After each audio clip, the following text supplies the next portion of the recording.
ગુજરાતમાં હાલ ભારે વરસાદની શક્યતા નહિવત છે। રાજ્યમાં આગામી 7 દિવસ સામાન્ય વરસાદ પડે તેવી સંભાવના વ્યક્ત કરવામાં આવી છે। તો સાયક્લોનિક સર્ક્યુલેશન સક્રિય થયું છે, તેના કારણે વરસાદ થઈ શકે। દક્ષિણ ગુજરાત, ઉત્તર ગુજરાત અને સૌરાષ્ટ્રમાં સંભાવના વ્યક્ત કરવામાં આવી છે। 29 જૂન બાદ કેટલાક વિસ્તારોમાં ભારે વરસાદ પડી શકે છે। અમદાવાદમાં તાપમાન હજુ 40 ડિગ્રી યથાવત રહેશે તેવી હવામાન વિભાગે આગાહી કરી છે।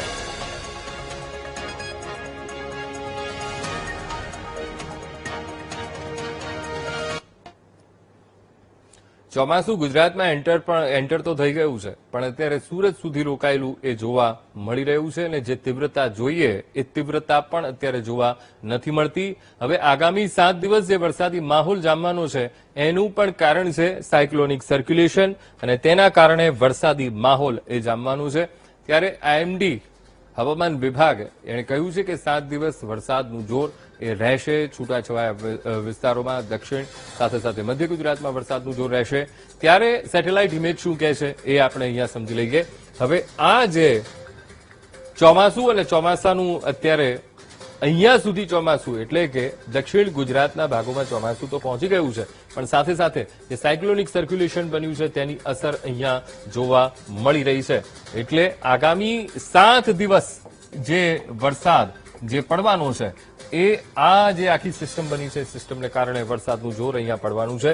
સાથે સાથે મધ્ય ગુજરાતના કેટલાક ભાગોમાં, આ તરફ સૌરાષ્ટ્રના કેટલાક ભાગોમાં પણ વરસાદનું જોર રહેશે અને ઉત્તર ગુજરાત, કચ્છ સહિત કેટલાક વિસ્તારોમાં વરસાદનું જોર રહે તેવી પૂરેપૂરી શક્યતા જોવા મળશે। એટલે ધીરે ધીરે હવે ચોમાસું એ અત્યારે તો સ્થિર છે, આગળ નથી વધી રહ્યું। હવે અલગ અલગ મોડેલ હવામાન વિભાગના શું કહે છે એ પણ આપણે નજર અહીંયા કરી લઈએ।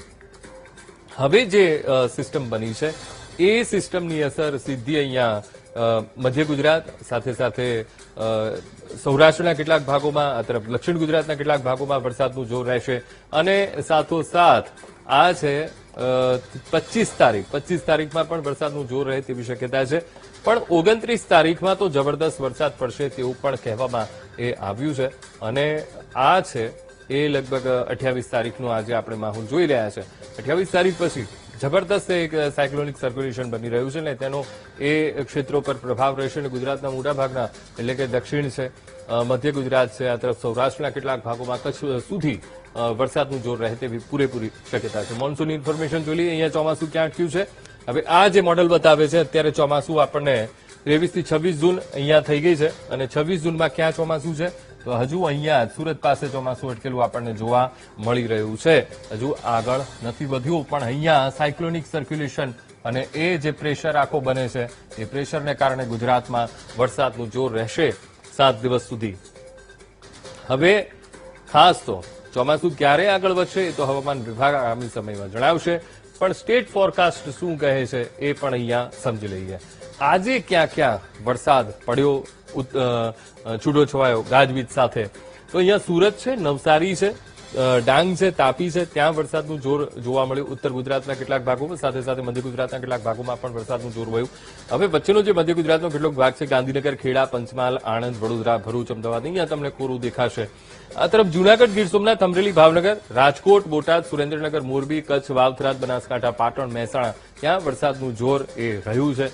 હવે આવતીકાલે શું છે 27 તારીખની વાત કરી લઈએ। 27 તારીખમાં ભાવનગર, અમરેલી, ગીર સોમનાથ જ્યાં છૂટો છવાયો વરસાદ ત્યાં જોવા મળે, ગાજવીજ સાથે હળવાથી મધ્યમ વરસાદની પણ આગાહી હવામાન વિભાગે કરી છે। સાથે જ મધ્ય ગુજરાતના કેટલાક ભાગ એટલે કે દાહોદ છે, છોટાઉદેપુર છે, નર્મદા છે અને દક્ષિણમાં સુરત, તાપી, ડાંગ, નવસારી ત્યાં વરસાદનું જોર રહે તેવી પૂરેપૂરી શક્યતા છે। આગળ વધીએ।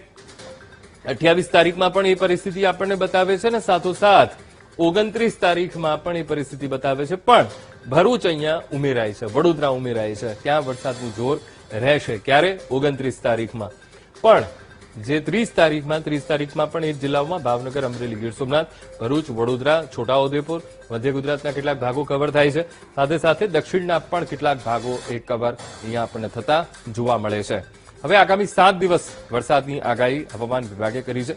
છૂટો છવાયો વરસાદ રહેવાનો છે, હળવાથી મધ્યમ વરસાદ એ રહેવાનો છે અને સાથોસાથ આ વખતે આખાય ચોમાસા પર અલ નીનોની અસર પણ રહેવાની છે। એટલે જેટલો વરસાદ પડવો જોઈએ એટલો વરસાદ નહીં પડે તેવી પણ હવામાન વિભાગે આગાહી કરી છે. એટલે કે અલ નીનોની અસર ખાસ તો ચોમાસા ઉપર આપણને જોવા મળશે. એટલે વરસાદ ઓછો જોવા મળે અથવા તો એવું પણ થાય પાછોતરો વરસાદ પણ પડી શકે.